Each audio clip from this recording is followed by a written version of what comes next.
Before we start today's PMQs, I would like to remind members of the service which is being held at St Margaret's today at 1 o'clock to commemorate the 40th anniversary, the end of the Falklands War. I hope as many members as possible will be able to attend. I'd also like to point out that...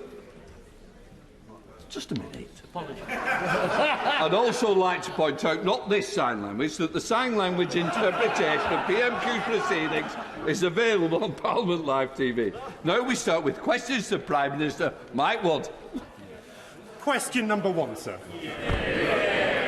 Prime Minister. Mr. Speaker, this morning I had meetings with ministerial colleagues and others. In addition to my duties in this House, I shall have further such meetings later today.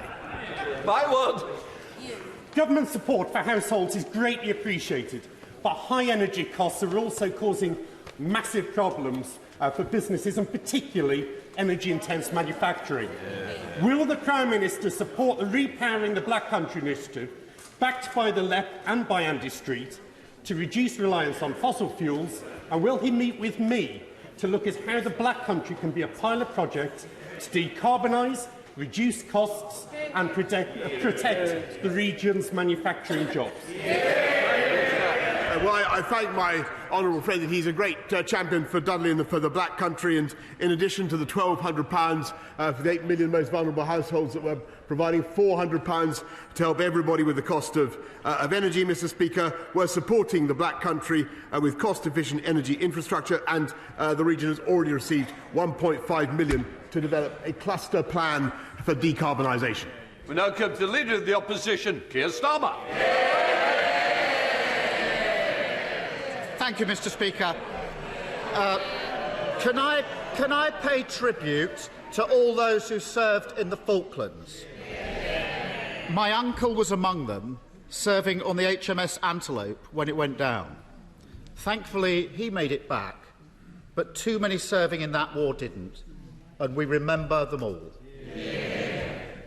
Mr. Speaker, Britain is set for lower growth than every major economy except Russia. Why? Prime Minister. Mr.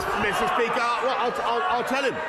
Mr. Speaker, actually, we are going to have, according to the IMF and the OECD, we are, in addition to the fastest growth in the G7 last year, we're going to have the second fastest this year, and we will return to the top of the table, Mr. Speaker. But the reason, Mr. Speaker, other countries are temporarily moving ahead is, of course, because we came out of the pandemic faster than they did, because we took the right decisions to come out of lockdown, which he opposed, Mr. Speaker.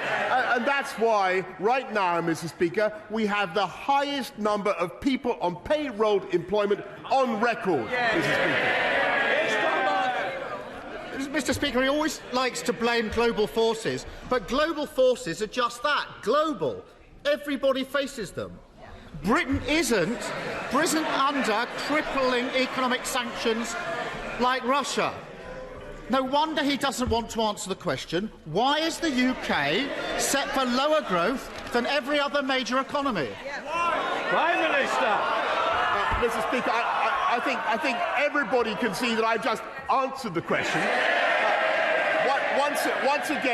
Once again, he's guilty of what my legal friends call ignoratio elenchi. He's failed to listen to what I've actually said, Mr. Speaker. What would be useful in supporting the UK economy right now would be if the leader of the Labour Party ended his sphinx-like silence about the RMT strikes coming up in the course of the next couple of weeks. Will he now break with his shadow Transport Secretary and denounce Labour's rail strikes? He's in government. Just to remind the Prime Minister, he seems to have gone. His Prime Minister's question is not opposition question. Keir Starmer. He's in government.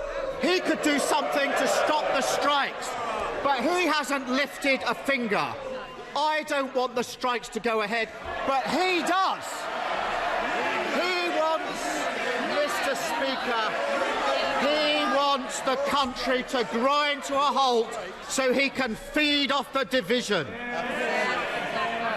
And as for Mr. Speaker, as for his boasting about the economy, He thinks he can perform Jedi mind tricks on the country.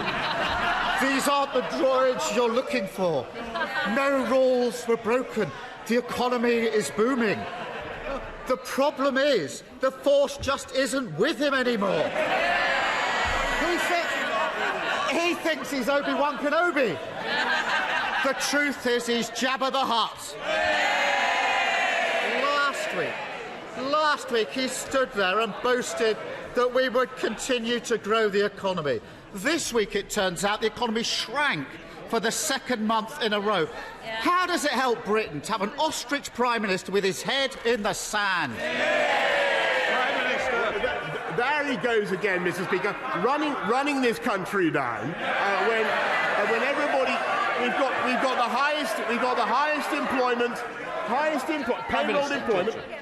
Look, I want to hear the questions and the answers, and whether you like it, but I genuinely believe it, the public who watch it also want to hear both. Prime Minister. I mean, Mr. Speaker, we've got lower unemployment than France, Germany, Italy, Canada. We've got the highest number of people in payroll jobs, as I've just said, 620,000 more since records began. And he might like to know this, that just in the first 5 months of this year, this country has attracted, I think, £16 billion of investment in its tech sector. He doesn't like these European comparisons. Let's make it for him. 3 times as much as Germany, twice as much as France, Mr. Speaker. He should be talking this country up, not running it down. That's the ostrich. He's not just denying how bad things are, he's actively making things worse. His 15 tax rises are throttling growth, and the director of the CBI is so fed up, he's reduced to saying, can we stop Operation Say Big Dog and move to action stations on the economy? Now, Mr. Speaker, we know what the Prime Minister says about British business in private. I think that's pretty unparliamentary. But when did screwing business turn from a flippant comment into economic policy? Well, Mr. Speaker, look, I just reminded the House of what's happening in Tech Week in this country, the massive investment that's coming in, helped, by the way, by this 130% super deduction for business investment that my right honourable friend, the Chancellor, has put in. Never forget, Mr. Speaker, that Labour, under Labour, taxes go up on businesses and on people. We're not only putting £1,200 more into people's pockets, we're having a tax cut worth £330. He talks about taxes, £330 on average for everybody who pays national insurance. Labour have already made spending commitments in this Parliament alone worth £94 billion more than the government has been. That's £2,100 for every household in the country, Mr. Speaker. No wonder no Labour government has ever left office with unemployment lower than when they came in. Mr. Speaker, 15 tax rises, and we're sacked for the highest tax burden since rationing. He says the economy is booming when it's shrinking. He's game-playing so much. He thinks he's on Love Island. Trouble is, Prime Minister, I'm reliably informed that contestants that give the public the ick get booted out. And it's not just low growth. He's also lost control of inflation. He was warned about this last September. And what did he do? He dismissed it. He didn't act. He sat on his hands. Now prices are through the roof, and we're set to have the highest inflation in the G7. When will he accept he got it badly wrong when he claimed that worries about inflation were unfounded? Prime Minister. Mr. Speaker, we're helping people with the cost of living with £1,200 on the 14th of July. The money will be going into people's bank accounts. Why can we do that, Mr. Speaker? Because we have the fiscal firepower to do it, because the economy is in robust shape, with record numbers of people in payroll employment, Mr. Speaker. And that is thanks to the steps that we took that he continuously opposed. And if he wants to, I just remind Mr. Speaker, he has a chance. I won't say this interrogatively, Mr. He has the chance now to clear it up. He can oppose the Labour's rail strikes right now. He He can disagree. He can disagree, and give him that opportunity. Let him disagree with the union barons who would add to people's costs in the coming weeks. Mr. Speaker, I don't want the strikes to go ahead. He does so he can feed on the division.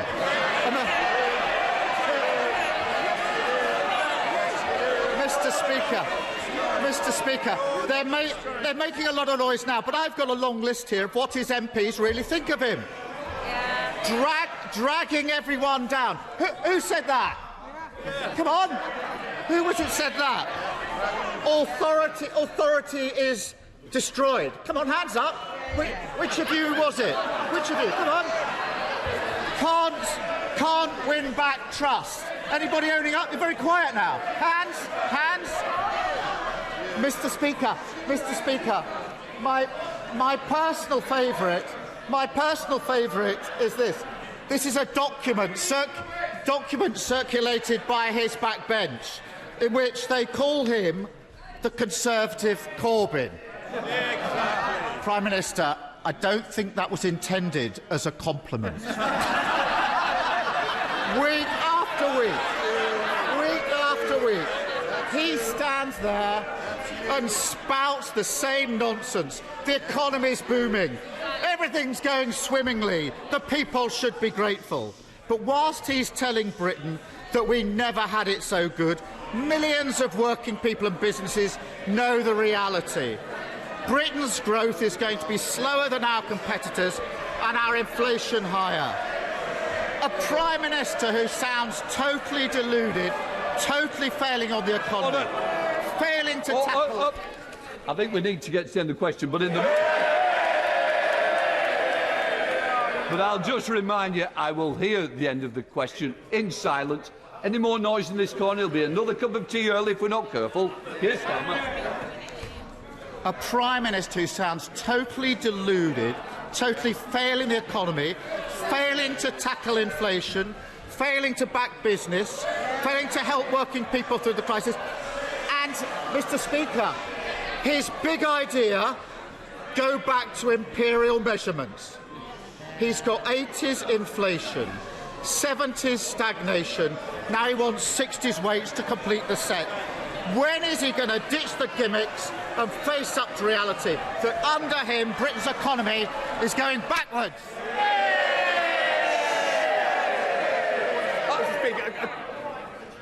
Let's see the Prime Minister. Prime Minister. Mr. Speaker, a couple of quick points about Mr. Corbyn, the Right Honourable for Islington North. First of all, he tried repeatedly to get him elected as Prime Minister. Mr. Speaker.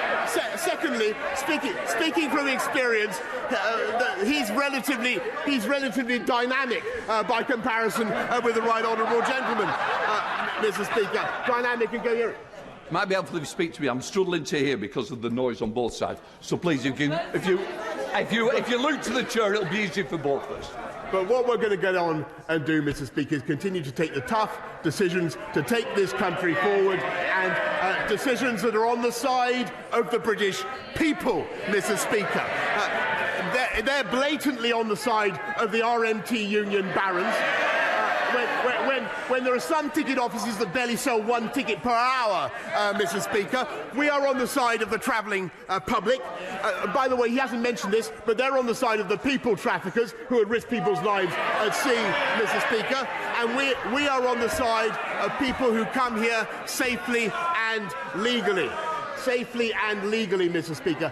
They carp and snipe from the sidelines. That's what they've always done. We take the big decisions to take this country forward. And no matter how much welly his right honourable friend, the deputy leader, may ask him to apply, it doesn't matter how much welly he pretends to apply, when that welly, Mr. Speaker, is always on the left foot.